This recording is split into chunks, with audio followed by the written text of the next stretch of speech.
Peah, Perek Chet, Mishnah Zayin. We're going to continue our study discussing the amount or the minimum that you're required to give to an ani, to a poor person, when he's asking for financial assistance and especially food. Says the Mishnah. Actually, before we read the Mishnah, I want to read you a piece from the Shulchan Aruch Siman Reish Nun Vav, because the Shulchan Aruch is going to, it gives us a little bit of background to understand a concept that appears in the Mishnah.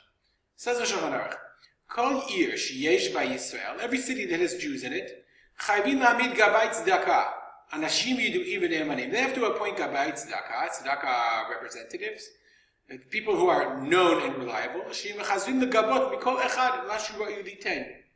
Okay, and they would go around the city to pay to exact payment from each person whatever he could give, and whatever was decreed that he had the obligation to give. So it's interesting. The community decided how much you could give to the poor people, and that was your set amount. And they would divide the money every Friday. And they would give the ani what he needed for 7 days. Zoe nikreit kupa. We're going to see this in the Mishnah, this word, kupa. That's called a kupa. V'chein ma'amadim gabaim, and also they would appoint gabaim, shelochim b'chol yom v'yom b'chol chatzer v'chatzer pat u'minei ma'achal o perot o ma'ot. So they would have people that would go around to every courtyard, and they would ask them for bread, or food, or fruit, or money. Whatever, if you had something to give. And they would then divide whatever they collected in the evening among the poor. And each poor person, they would give his parnasat yomo, what he needed to survive the day. That's called the tamchui. So we have two things. We have the kupa, and we have the kupa was from week to week, and we have the tamchui, which was from day to day. And the Shulchan Aruch adds, we never saw a community that didn't have a kupa. But tamchui,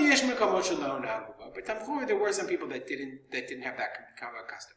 So our Mishnah is going to hit the issue of the tamchui and the kupa. First, the Mishnah says, remember, we learned before about giving an ani who comes out to your field, the minimum amounts from maaser ani. Here we're going to talk about, what about the requirements of the community vis-a-vis an ani, a poor person who's going from place to place. It says the Mishnah, you can't give to an ani, a poor person who's going from place to place, less than kikar bepundion, a kikar, a loaf of bread that costs a pundion, me'arba se'in besela, when 4 se'ah of flour costs a selah. Okay, so the bread is a kikar. It's a loaf of bread that was purchased at the price of a pundion. That's what we're going to see in a second what that means. When the price of flour is arba se'in, 4 se'ah for a selah. So I found this nifty explanation. Who says the following? Remember we had, okay, here we go. Okay, we have kikar pundion from arba se'in besela. It's a little confusing, but stay with me. 4 sa'ah, okay, a sa'ah is 6 kabin. So therefore 4 sa'ah is 24 kabin. Okay? 4 sa'ah is 20. He said the same thing twice. 4 sa'ah is 24 kabin because a sa'ah is 6 kabin. Okay?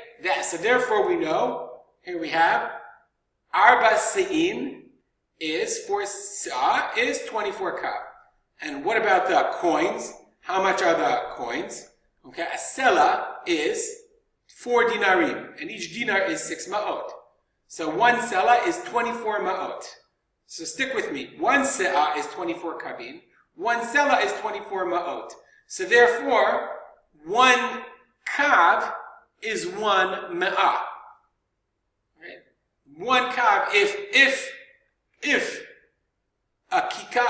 a arba se'in were purchased for a selah, if you could buy arba se'in of wheat for a selah, which is a huge amount, then you could also buy 1 ka'ah, 1 kav, which is much less, for 1 ma'ah.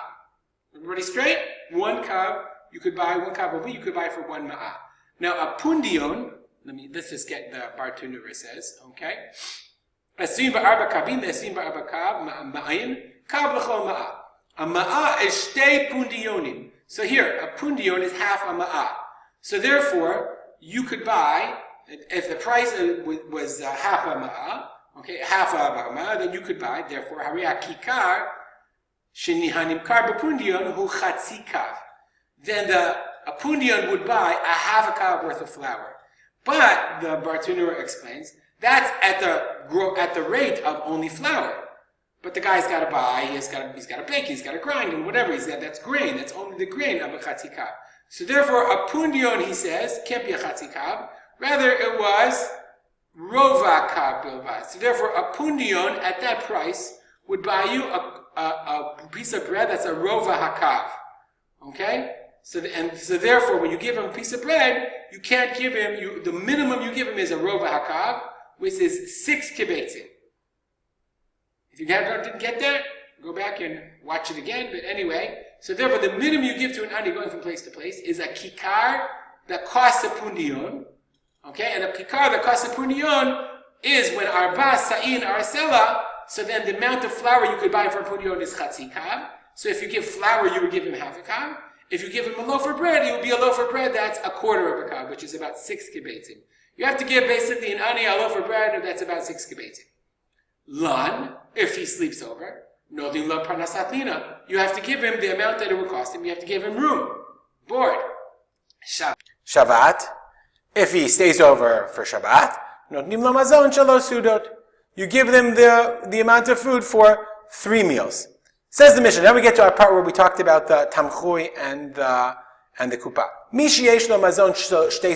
If a person is poor, but he has enough food for 2 meals, lo yitom min tamchui, then he has no right to collect from the tamchui. Mazon arba esvei seudo. But if he doesn't have 2 meals worth of food, then he can collect from the tamchui. Mazon arba esvei seudot. If he has enough food for 14 meals, then lo yitom min kupa. So the minimum amount of poverty for a person to collect from the kupa is if he doesn't have enough food for 14 meals, i.e. for 2 weeks. When they collect from the kupa, remember the tamchui the Gemara says the tamchui was collected by 3 and given out by 3. So, but the kupa is nigbeit b'shnayim. The Mishnah notes you never collect without less than 2 gabai tzedakah. The Kati says, "Ein osin shrara al tzibor pachot mishnayim." You never have leadership and control of communal money with less than 2 people. You don't want people to start suspecting. You don't want any questions raised. You always have more than 1 person. But mitchaleket bishlosha is divided by 3. And he says, the Gemara says it's because it's mitchaleket bishlosha because it's dinei mamonot, and dinei mamonot are mitchaleket bishlosha. The Kahati explains that the Gemara says, okay, that the tamchui was collected by 3 people and given out by 3 people. And they give a number of reasons. The Rambam says the reason is because not everybody knows how much they're going to give. So therefore, it's also dinei mamonot when they collect the tamchui. Others say no. The reason why they collected the tamchui with 3 is because since it's mitchaleket b'shlosha, since you have to give it out by 3 people, it's really like, quick, from hand to mouth. So therefore, as soon as they collect, they would give it out. So if you only had 2 and then you need a third to divide it up, that would be a delay in the divvying up of the tamchui. Okay, and nonetheless, what's very interesting, something that's so interesting from the Mishnah is, there are minimum amounts that the aniyim have rights. When you go from place to place, the ani can come to the government, the local city council, the Jewish community center, and say, you have an obligation to feed me and give me a place to stay. Now, obviously, there were responsibilities for the ani also. The ani had certain obligations. But here we're talking about an ani that was so poor, the level of poverty, if you don't have what to eat, the community has to feed you. And if you don't have what to eat for the whole week, the community has an obligation to support you for the week. And as the Shulchan Aruch said in a very beautiful way, Lo ra'inu v'lo shamanu kahal mi'Yisrael she'ein lam kupa shel tzedakah. There is no real Jewish community that doesn't have a kupa that supports its poor. If you have any comments or questions, feel free to contact me. I apologize about the sound at the beginning. Technical detail error. My apologies. I would like to dedicate this learning to the memory of my father, Harav Simcha ben Yitzchak Kalman. Have a great day.